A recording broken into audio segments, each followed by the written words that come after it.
Here. Welcome everyone to Freelance Navigator Call. This is a group call that we do. This one is to provide faith and inspire the young talent, the ones who have dreams and sometimes may feel like it's impossible to get opportunities abroad. Today I have the honor to bring to the podium Guille Duncan is a close friend of mine. He is a family driven man. You know, he's been working so hard to provide a future for his family. And since the very first time that we met, he almost made me cry with his story. He was all tired and he was like, "Oh my God, I'm working so much, trying to get an opportunity who would pay him what he felt like he deserved after so many years working in tech." So this call is super simple. We're gonna have a chance for all of you to ask specific questions right after Duncan just like tell us a little bit about his story. In a specific, my friend Duncan, welcome. The first thing that I want you to do is just to give a little bit of background, just your story. You know, I want them to understand the real person behind the success. You know, you're working at Google in Canada, coming from Costa Rica, early humble beginnings, just like most of us. So it was a huge grind, and people now see you, wow, working in Google, that's amazing. But like I want them to understand the person behind it, the real story, the struggle. So a little bit of your background, whatever you consider that is appropriate. Once that's done, I'll be guiding a little bit of the conversation. Okay. Sure, no problem. Well, first of all, my name is Giga Duncan, Giga in short, and I have 18 years of experience in the cyber tech world. I started working as an analyst, then I climbed my way up. Then at some point in my life, due to different reasons, I start getting different contracts apart from my employer, right? So, for example, one of my customers says, "Hey, you know what? I like your job, but we don't like the company, or we're not continuing with the company you're working with. Is there a possibility for you to work with us?"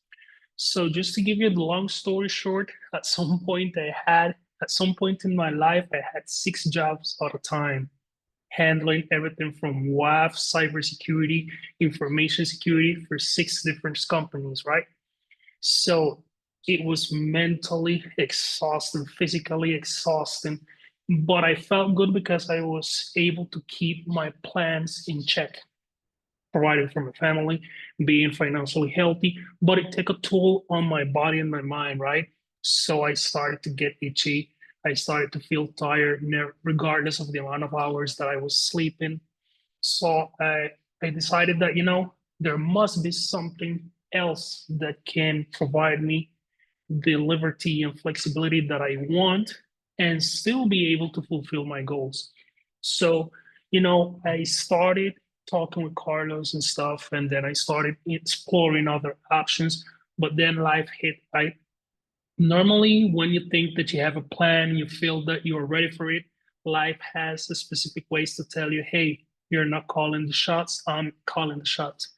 So I had different struggles. My grandmother passed away, who was a motherly figure for me. Then several of my family members start passing away because I came from a very old family, right? So I start getting hit mentally and not related to my jobs.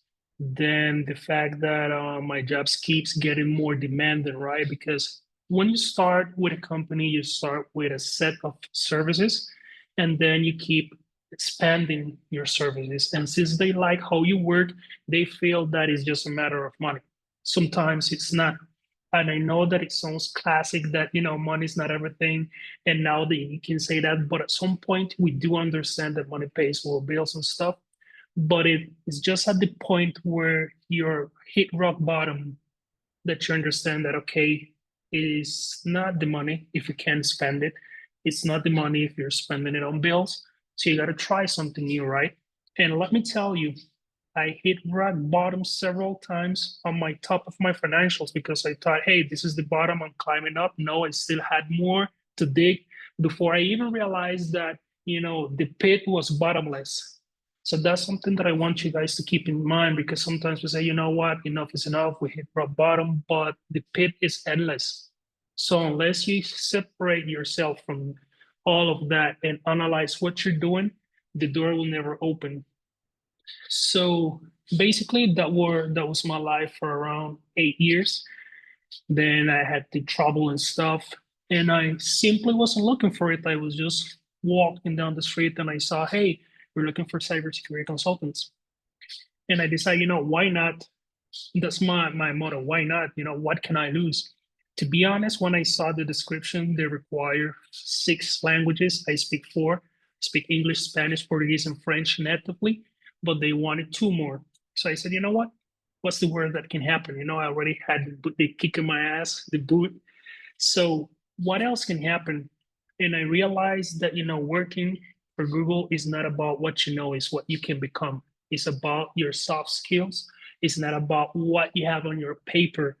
Because I came from let's call it, I don't want to say monolithic, Okay. but let's say, My friend Gigi, this is amazing. So just to make sure that we're providing as much value for everyone on call, I'm well aware of everyone's situation. So I just want to help dissect a little bit of the knowledge and the wisdom of your story.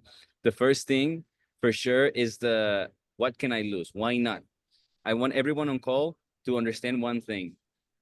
I was a hiring manager for startups, and my job was to make a job description that would scare the fakers. And what's a faker? Not the person who doesn't have the 6 languages or the 15 certification, but the ones who does not really believe in themselves. That's the first thing. Okay, so just because you don't have everything that they're asking for in a job description doesn't necessarily mean that you shouldn't apply. Because it's not about what you know, it's about who you can become. And not just in Google, man. Mostly, at least 80% of companies. Because as founders, as hiring managers, as leaders, we're well aware that you're not robots or cyborgs that know everything. But if you have a willingness to help, if you have the grind to study, if you're going to come to my company, come to my team and grind with us and make sure that we're providing as much value as possible, then that's way better than someone who has 12 languages but doesn't really want to work or is an asshole. Okay, so first things first. Just because you don't have all of the requirements of a job description does not necessarily mean that you shouldn't apply. One in the chat if that makes sense, everyone. One in the chat if that makes sense, or I'll explain deeper. One in the chat, go. One in the chat, pump it up. Okay, so job descriptions, yeah, right? We use job descriptions to scare the fakers. That's the first thing. Second thing is about who you want to become. It's about you as a person, right? We all different companies have different cultures, different companies have different projects, different goals. Can you align to us? Are you nice to work with? Will I be excited to see you in a daily stand-up? And you mentioned something that is critical, because it's the first time that I have seen a completely different approach. And let me remind you that I spent 18 years of my life as a specialist, right? So the first thing that I noticed is that I was expecting a technical call or something like that, and that never happened. They were like, okay, you have these certifications, provide me the ID, we will make sure to check everything that we need to check. But it was more like a chit chat. It was more like, okay, what do you do on a normal basis? What are your goals? What do you intend to do with the job? And that's a question that I have never, ever has been asked in my life. What are your plans with us? Normally, everyone tells you what they expect from you, but it was different. What are you willing to achieve in your personal life with us? So it was very straightforward. I was like, okay, I'm a family man.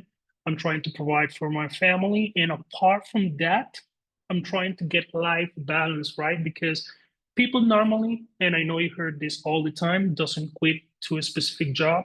They quit from a specific management style. But sometimes even with a great management style, you need to cover your daily tasks, right? You have responsibilities. So it was quite interesting to see that shift. It's not what we can expect from you, but what are you expecting from us?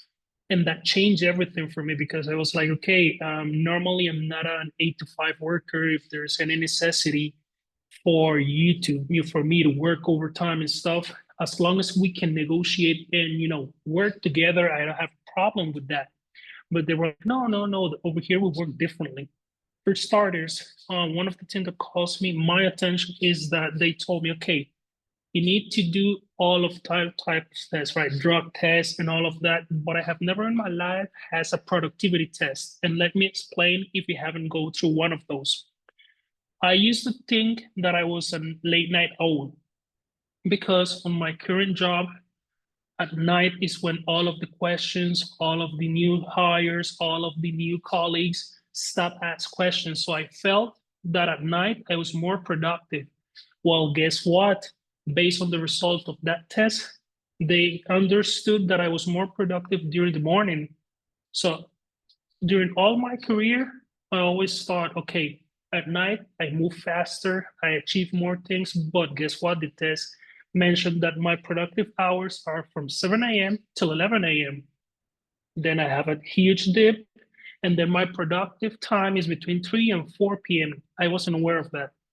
And how did they find out that? Because they start asking questions about your daily life. What are your habits? What stress you out? And normally when they ask you what stress you out, you start faking it because you don't want them to think, this guy is messed up. This is not a fit.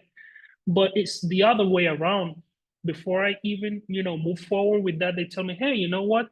Based on this, your productive hours are from 7 to 10, 11. So that is great for us because that means that you will be more productive during that time and we don't have to waste your time all along the day. And let me tell you, when you hear the employer tells you, we don't make you waste your time along the day, your mind start tripping like, what do you mean? And then I learned over here, we work by objective planning and thinking. So if your productive hours are set to 4 or 5 hours, those are the hours that you will work. And then the other ones are for follow-ups. Now, let me tell you, this was a deal breaker. It wasn't a deal breaker, it was a game changer for me. Because normally you always used to go and clock 8 hours, work overtime and stuff. But over here, I got the completely other message like, hey, if you're productive 5 hours a day, let's use those 5 hours and let's chill the other three on your mute cards. So that was really, game changer. That was a game changer for me. So once you understand that they don't care about having you in 8 hours on a chair, but taking advantage of your productive hours, then that suddenly changed everything because now you got time to plan. And normally, different type of people would say, okay, 3 hours to do everything that I want. But in my case, it was okay, 3 hours to understand the business, to understand the culture. And then I understood that their way of thinking is that if you're happy and you're productive, you don't have to do anything else because a happy employer provides more even without being asked for. And guess what? If you're happy, you're providing what they need and you still have time to have a life, well, that's the goal. And that's what caught my attention, apart from the different benefits, right? Which everyone knows and stuff. But that culture of, hey, this is what you have to do this week. These are the deadlines. And normally the deadlines have way too much room from the time you finish till the time you need to deliver. And guess what? We all see the memes. Hey, what's the reward for a hardworking man? More job. Not over here. Not over here. And let me tell you, I was very hesitant when I started on delivering my projects because I was like, okay, am I doing it right? Am I doing it too fast? I mean, what could be the challenges of me fitting my objective before time?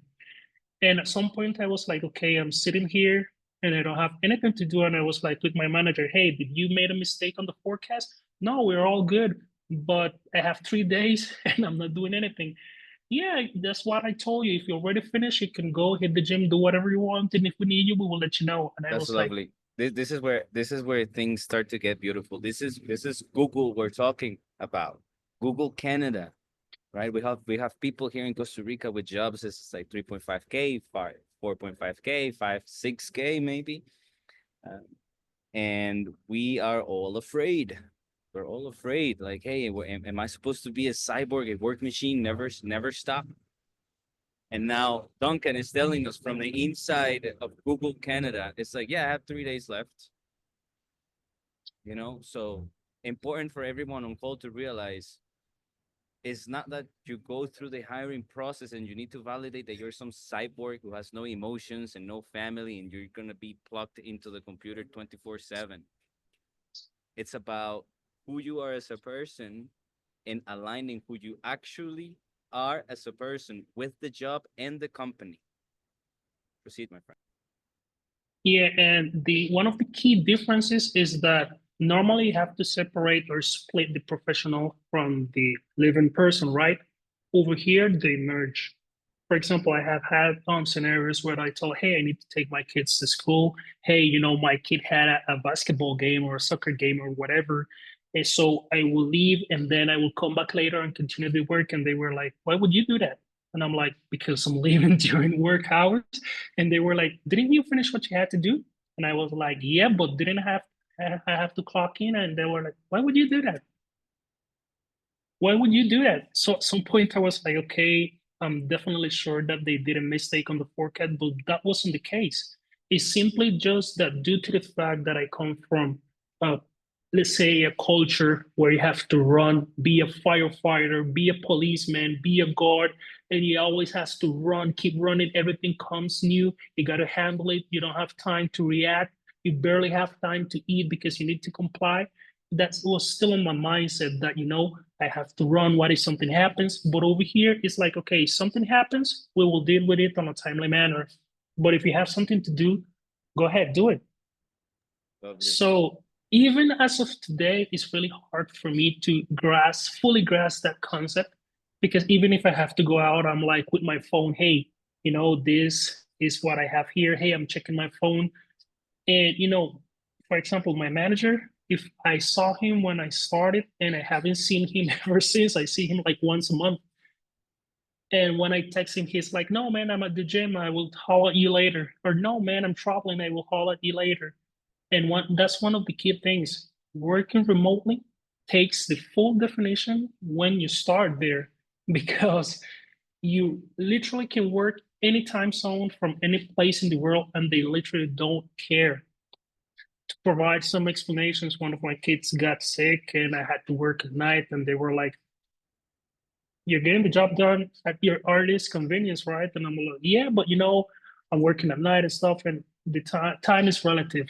That's what they told me. Time is relative. If you're getting things done, we don't care if you're getting it done in the morning, afternoon, or night. As long as you can handle your own personal things and deliver to the company. That's really nice. My friends, okay, listen, we have 10 more minutes because we don't wanna extract as much all of the day for Gidget, right? So I want to open up the mic for everyone here on call. Like this is a chance for you to talk to someone who is in Canada from Costa Rica. He is in Canada right now as we speak, working I at will be Google. there. I will be there next Monday, by the way, because like I said, I can go anywhere. So at least I finish doing my stuff and then I can go back. Nice. Well, come to the mansion of FN, Freelance Navigator headquarters. My friends, listen, I want you to take a chance. I want you to take a chance. Are you feeling a little bit insecure about a hiring process? Are you feeling a little bit like, oh my God, maybe it's not for me? Maybe I cannot get these jobs. So I want to open up the mic for whoever wants to ask a question. You have someone who is working at Google with an actual dream job, you know, who went through a whole transformation of like, hey, I had 6 jobs and I have one dream job. And I went from feeling all burnt and stressed out, like there was no way out, to feeling like I can do whatever I want. So who wants to ask something? No questions. I wanna Everyone go has dream first. I jobs. wanna go first. There you go. So Guille, so I wanted to know. I mean, if you right now, if you right now feel that you are where you always wanted to be, and I was thinking this because I wanted to know. I mean, how do you? I mean, even though you reach this maybe this dream job and everything, I wanted to know how do you manage to keep yourself thinking that you need to go farther and farther and farther.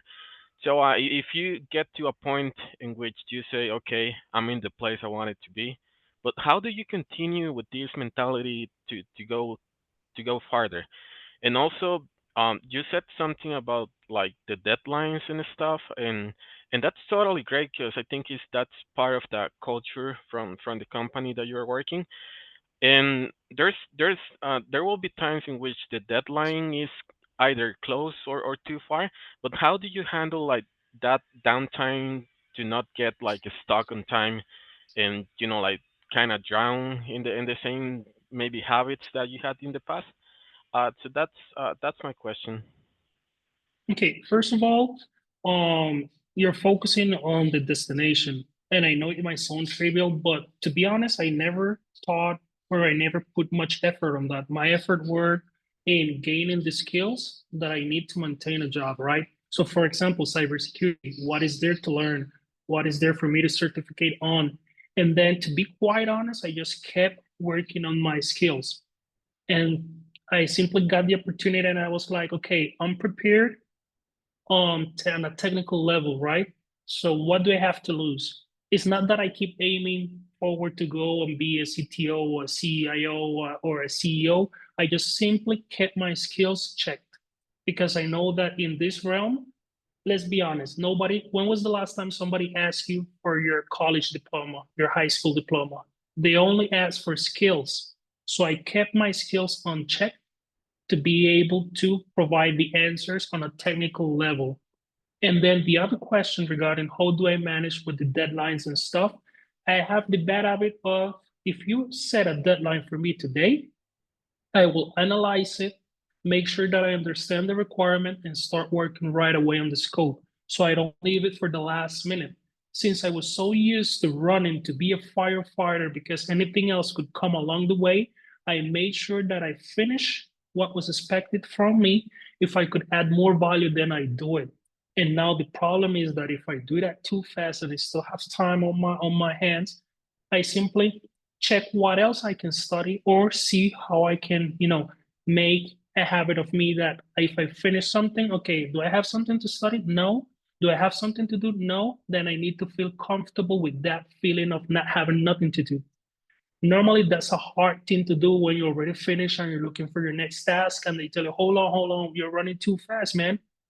So that's one of the things that I'm still trying to learn and grasp. What do I do when I got that feeling that, there's nothing to do in my job? Am I at risk of losing my job? Did I do something too fast? So just sitting and relax and understand that it's a different culture and, they care about you. In certain jobs, they say, hey, we care about you, but the business is first. I haven't felt that And it's here. important also to understand, my friends, just because you're not doing more code doesn't necessarily mean you're not doing anything. If you're reading a book that has nothing to do with coding, has to do with critical thinking, you're getting better at the job that you're working.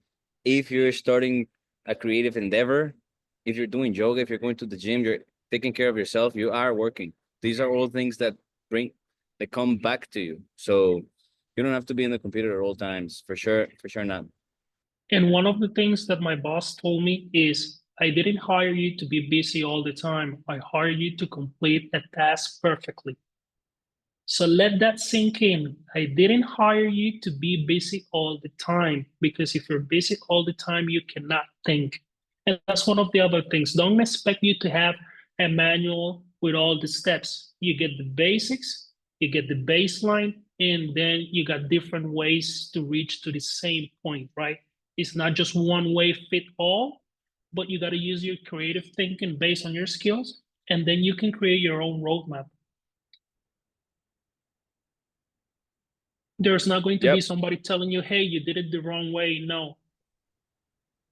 So, my guys, just to start closing this party, all of the golden nuggets are in the chat. So if you want to go read it, go read it. And I just want to give the microphone to Sebas. Sebastián Quesada is a close friend of mine. And he just yesterday before this call, when I was coordinating this event, he was like, hey man, I want to start I want to start running a hiring process to get a job abroad and make more money, have a dream job. So um, I just want him to take the space, man. Someone is already where you want to be. Ask whatever question you feel like it'll be valuable for you. And then Arturo. Yeah, of course. Thank you. Guille, what skill have you developed the most that you think is it's the most important to land on a remote job on the US or Canada? That's a great question, and the answer might shock you, but is critical or not critical, but the ability to think on how you can achieve something, right? If you ask me, hey, what are the skills? I can tell you I'm a pen tester, I'm a WAF analyst, I'm a security architect, I'm a security consultant, and all of that can be learned. But the fact that you can understand a requirement and think on the possible ways to fix that situation, that critical thinking that not necessarily have to do anything about college, about university, about certifications, is just the way that how you handle a specific situation. For example, if we had a breach, we all know that the reputational damage is there. We all know that the money will be lost. We all know that the lawsuits can come around. But how do you handle it? You panic and you start trying to get the hacker and patch stuff, or you relax and think, how could they breach the system, right?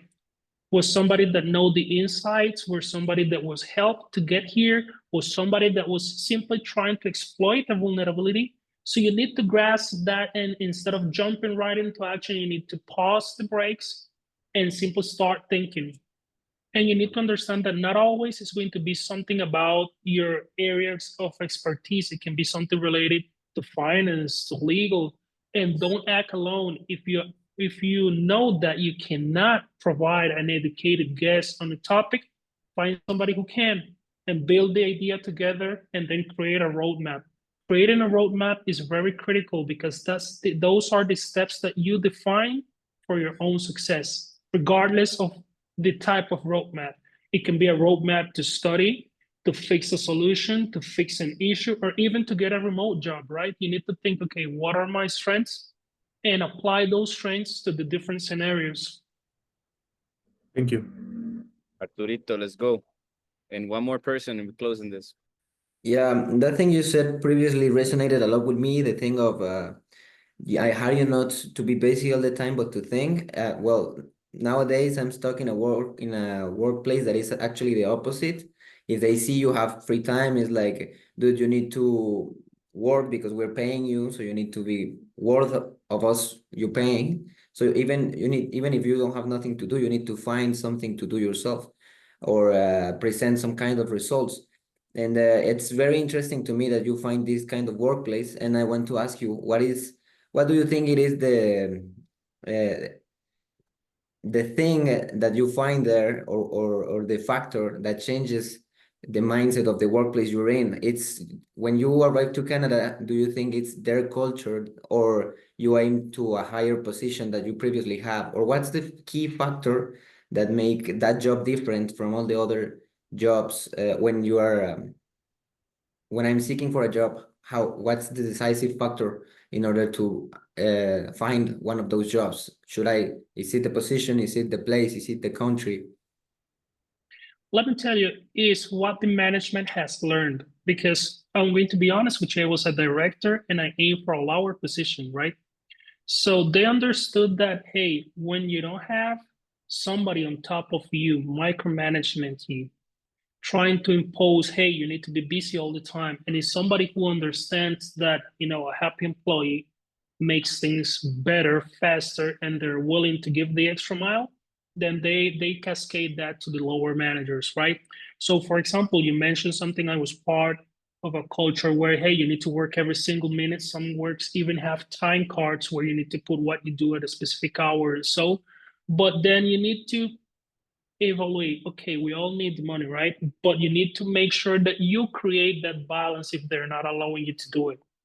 If you know that you can do something way faster, but you're going to be rewarded with more work, give more thought into completing that task on a timely manner, and aim for places.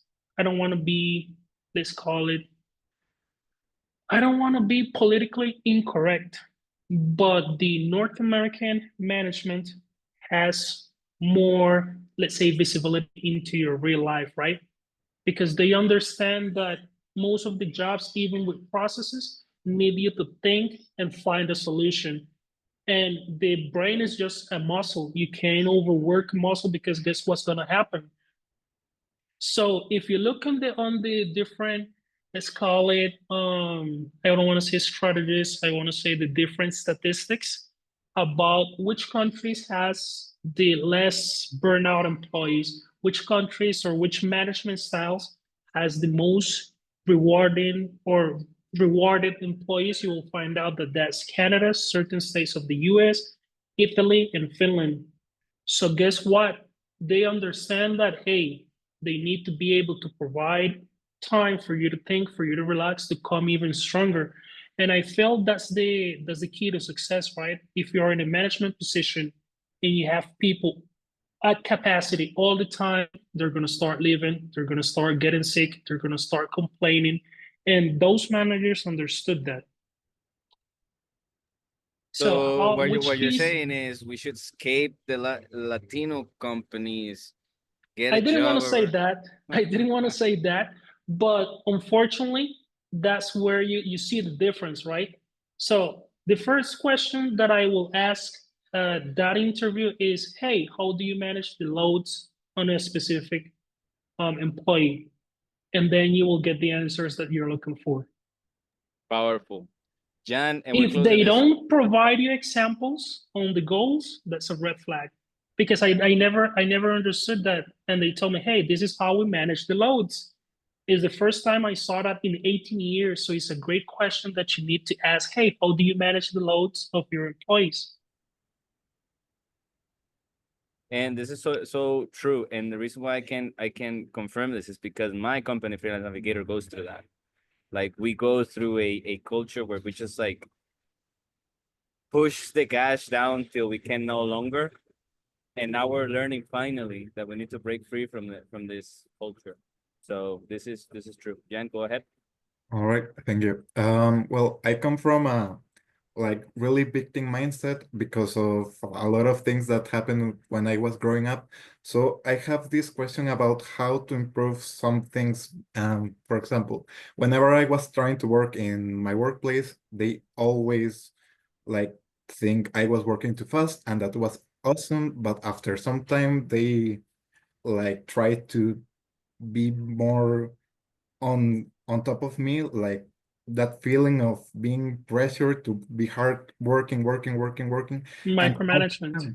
yeah, I haven't been able to like stop and do the works because sometimes whenever I try to start a new project for myself, I just get scared. Like I get the same feeling like when I was working there, like, okay, I need to work fast. And if I'm not working that fast, I feel stuck. So how do I change that mindset? Like to finally do the things that I like to do and feel like, okay, nothing wrong is happening, everything is fine. So like, how do I work into that new mindset? I think that the best way to do that is to create a roadmap. And by roadmap, I mean an action plan, right? So regardless of what you're doing, okay, define the goals. Everyone knows, the goal A, B, C, D to C, right? So you need to define the goal, then define the subtasks that are part of that goal and just take it as if it were a project, right? Regardless of the nature. So I don't know if I want to go back to gym, right? I want to bulk, I want to cut. Okay, this is my project. Step one, find a gym. Step two, analyze the membership. Step two, analyze the time zones or the different times of the day that I can go there. Make it viable and achieve that success by keeping it on a monthly basis. Okay, let's say the first month I went to 20% of the time, then you know that the next month you need to be better at that. So defining that alongside with your work action plans allows you to achieve that balance because it's nothing wrong with the different speed that you might take. Some weeks are accelerated, some other weeks you just chill, right? But as long as at the end of the month you fulfill what you were expecting, everything is fine. But if you don't have an action plan that you can see and you can track because that's the key thing. I'm old school, so I need to write it in paper regardless of my computer or whatever. So the fact that I'm writing and marking the check or striking through the text, hey, I already make 9 out of 20. I still have a lot more to go. Keeps me going, right? Keeps me focused and keep me locked in what I need to achieve. So I will say that's the first thing. Take every single task as if it were a project. And at the end of the project says, okay, I need to do this, I don't know, for the end of the year or for June or whatever the month is. And you simply divide it, but you need to keep track on a weekly, daily basis so you can know that you're making progress. So it's not subjective, right? You might think, oh, I'm stuck. Oh, I'm not making any improvements. And you go and you check, hey, but hold on a second, I'm making improvements. So it's not subjective and your mind don't play against you. Lovely, homie. Make a school post. Make a specific question in terms of tracking, because we just finished the project where we can show you guys how to track your work, and you can show your managers and stuff like that. Okay. Ricardo, this is the last question, my friend. We're closing this, and Sebas, you and I will have a one-on-one right after this. Let's go. Yeah, so I'm really curious about this. Like, I know all of us here have like technical and soft skills, like to land a job like that. What do you think it is more important? Like, level up, like, and they are in like the same level. Need to have more soft skills than that test skills. And what do you think about that? It all depends. Do you get nervous when you're on an interview? Sometimes, yeah. Okay, then let's say that you have your scope, right? And I'm going to put myself as an example. I'm a security-driven person. If you ask me about finance, I might know a little, but I'm never nervous about what I cannot answer. And let me be clear, I know that people normally check the good answers that you provide, but in reality, people look at the answers you don't provide. So you need to make sure that the answers that you don't provide because you're gaslighting, because you don't know, or simply because it's out of scope, are handled correctly. It's not the same if I ask you, hey, Ricardo, do you know anything about cryptocurrency? And you give me a Google description of what's cryptocurrency. I will say, okay, I don't know anything about cryptocurrency, but I know that is the new tendency to provide new ways in the financial market. So as you can see, I'm handling your question. I don't know anything about the topic, but I'm not simply saying, hey, I don't know about that. I'm just giving you a Google definition of what it is. I'm telling you what I know about the nature of the cryptocurrency and how it could be applied. And then if you keep asking me, I'll say, hey, that's all what I know. But now that you mention it, I'm going to start looking into it. So if you allow me some email or some time to get back at you, I can provide it with my findings. I'll be honest, so you don't bro, have to like, gaslight. homies, this is one of the top secrets right here, because hiring managers, founders, leaders are not looking for you to know everything. Like, you're on fucking Wikipedia, bro. We have GPT. We don't need you to know everything, but we want to see how you handle the pressure. Bro, do you know X, Y, and Z? Yes, it is it's like, what the fuck, man? Why would I want to see this guy tomorrow, my daily? Why would I want to see this guy's fucking handle name on my Jira board, on my dashboards? If you're like, I mean, a Bitcoin, bro, that's what I know. I don't know. Was I supposed to know Bitcoin for the job description? Continue, bro. Yeah, so that's how it's handling the questions that you don't know what counts, right? Because provided you have character. And don't gaslight. Regardless if you know or not, they know that you're gaslighting. And if you're not familiar, it's bullshitting in corporate. So don't try to lie because they know. So don't gaslight. So just be honest. And if you don't know, you need to handle the question properly. That makes a difference when they ask you something that you don't know, but you were able to handle the situation. And keep this in mind. I always say, okay, they are testing how you can handle the situation, not the answer that you give. Amen to that, man. Preach. I feel like I'm in church. My friends, hey, it's a pleasure to see everyone. We're closing this. Duncan, man, respect. Huge salary increase, huge freedom increase. Thank you for coming here to our home of Freelance Navigator, providing faith and clarity. Thank you, everyone for joining. we shall share Duncan's socials and LinkedIn so that you can connect and feel inspired and all that good stuff. Thank you everyone for joining. We're closing this party. Ciao, ciao. Take good care. Thanks to everyone. Have a good one. Bye. Bye. Goodbye, everybody.